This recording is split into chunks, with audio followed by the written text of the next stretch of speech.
Demain s'ouvre à Ouagadougou la 14e conférence des ambassadeurs et consuls généraux du Burkina. Et pour en parler, le ministre des Affaires étrangères est sur notre plateau. Alpha Bari, bonsoir. Bonsoir. Merci de venir nous donner des éclairages sur cette importante rencontre. Mais d'abord, vous venez de le suivre avec nous, la reprise des relations diplomatiques avec la Chine populaire. Et entre ce pays et le Burkina Faso, les choses s'accélèrent. On a l'impression. Quel est le point qu'on peut faire à ce jour? Alors, je pense qu'en ma qualité de ministre des Affaires étrangères et de la coopération, j'ai des raisons d'être heureux du rythme de reprise des relations entre la République populaire de Chine et le Burkina Faso. Les choses s'accélèrent, mais celui qui a décidé de cette reprise doit être encore beaucoup plus heureux parce que, vous le savez bien, ça a pris du temps. Donc on a entendu des gens dire que ça a été une décision précipitée, ça a été mal préparé, alors que tout le monde connaît le président Roch-Marc Christian Kaboré pour sa prudence, et donc il a pris soin à ce que les projets taïwanais soient repris par la République populaire de Chine, y compris la question des étudiants. Et donc, quand on entend des gens dire qu'il y avait une cargaison d'équipements militaires en direction du Burkina et qu'on a perdu, rien n'est perdu, tout est repris. Et on a la preuve là avec le secteur agricole, il y a le secteur de la formation, il y a le secteur de la santé et bien d'autres. Cette reprise est en cours. En ce moment même, il y a une mission médicale qui est là, qui est à Bobo-Dioulasso. Il y a une équipe dans le domaine de la formation. Le 8, il y a une équipe qui arrive dans le domaine beaucoup plus général pour négocier tous les différents projets et arriver à la conclusion d'un accord général de coopération. Et un jour avant, c'est-à-dire le 7 juillet, il va arriver la première mission médicale composée de 10 médecins qui vont être basés à Ouagadougou et à Koudougou. Et quelques jours après, c'est-à-dire le 11, il y a le vice-premier ministre chinois qui vient donc pour non seulement inaugurer l'ambassade de la République populaire de Chine, mais remettre une invitation du président Xi Jinping à notre président, le président Roch-Marc Christian Kaboré, à visiter la Chine, une visite d'État, et c'est important de le noter, et à participer également au forum Chine-Afrique. Oui, vous l'avez dit, monsieur le ministre, sur la question de la santé, à Bobo-Dioulasso par exemple, le site prévu pour la construction de l'hôpital par les Chinois fait déjà polémique. Oui, lorsque la première mission médicale et sanitaire est venue au Burkina, elle s'est rendue donc bien entendu à l'hôpital Blaise Compaoré à Ouagadougou, à l'hôpital de Koudougou et à Bobo-Dioulasso pour identifier, pour voir le site qui a été réservé pour la construction de l'hôpital. Je précise bien, dans l'audience que le chef de l'État a accordée à cette mission lorsqu'elle était à la fin de son séjour, les Chinois ont dit que le site qu'ils ont visité à Bobo-Dioulasso ne leur semble pas approprié. Pour eux, le site est assez éloigné de la ville. Et si on construit un hôpital là-bas, il ne peut pas avoir une bonne fréquentation avant 10, 15, voire 20 ans. Une bonne fréquentation. Je précise bien. Le président a essayé même de les convaincre. Ils ont dit c'est l'expérience qu'ils ont. Et l'hôpital de Bobo-Dioulasso est un don qui va donc coûter cher, pas moins de 80 milliards de francs CFA. Et ils ne peuvent pas justifier aux yeux de leur gouvernement qu'ils ont investi dans une infrastructure hospitalière, dans un hôpital qui n'est pas bien fréquenté.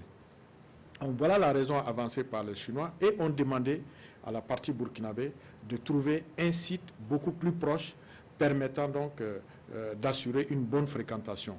Il n'y a aucune décision qui a été prise par un Burkinabé, ni à Bobo-Dioulasso, ni à Ouagadougou. Contrairement à certaines rumeurs, ce sont les Chinois eux-mêmes qui ont fait leur propre estimation et ont décidé. Oui, monsieur le ministre, on en vient maintenant à la 14e conférence des ambassadeurs qui s'ouvre demain, je l'ai dit. Et quels sont les enjeux de cette rencontre pour cette année? Les enjeux, il faut savoir que les ambassadeurs et consuls généraux reçoivent des lettres de mission pour le travail qu'ils font au quotidien.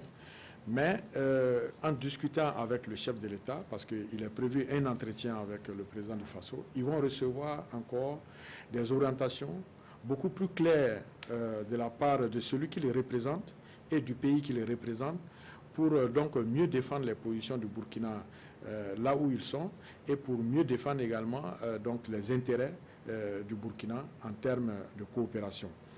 C'est assez important qu'ils viennent s'imprégner des réalités du Burkina, même s'ils sont des Burkinabés, de voir quelles sont les grandes questions de l'heure et avoir les différents détails, notamment sur le PNDS, notamment sur les enjeux sécuritaires au niveau national, sous-régional, l'opérationnalisation de la force conjointe du G5 Sahel.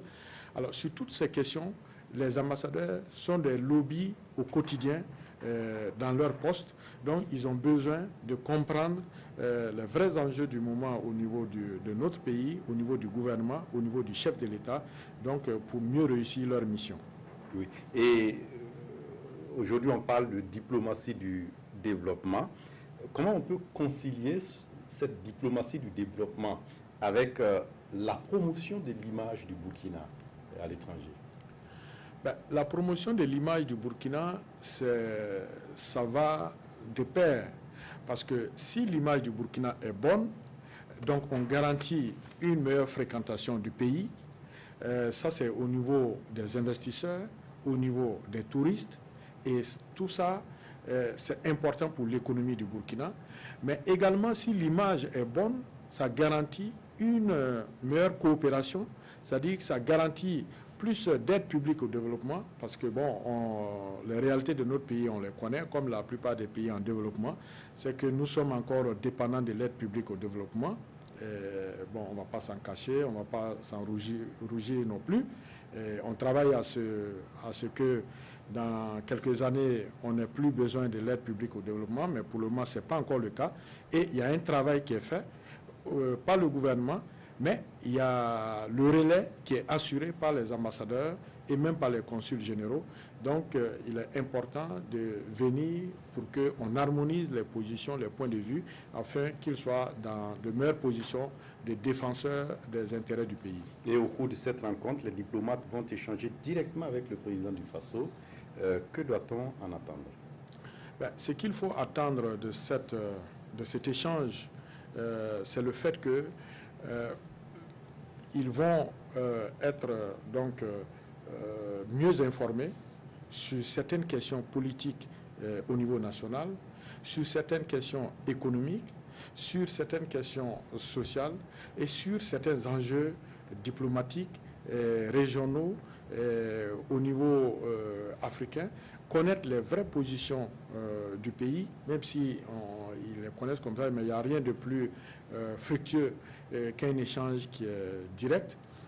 Et ça va les armer davantage à donc défendre les positions, les intérêts du Burkina et aussi à voir dans quelle orientation on souhaite qu'ils aillent pour donc assurer de meilleurs partenariats pour notre pays. Merci à vous, Alpha Barry, d'être venu nous parler de la 14e conférence des ambassadeurs et consuls généraux du Burkina, qui s'ouvre demain d'ailleurs. Et à ce propos, pour être complet, à l'occasion de la cérémonie officielle d'ouverture de la 14e conférence des ambassadeurs et consuls généraux du Burkina, placée sous le très haut patronage de son Excellence, Monsieur le Président du Faso, Président du Conseil des ministres, la Direction générale du protocole d'État convie les personnalités invitées le jeudi 5 juillet 2018 à partir de 9h à la salle de conférence du ministère des Affaires étrangères et de la coopération. L'heure limite d'arrivée est fixée à 8h30 et c'est signé la Direction générale du protocole d'État. Merci à vous, Monsieur le ministre, d'être passé. Vous restez avec nous pour la suite du journal et pour la suite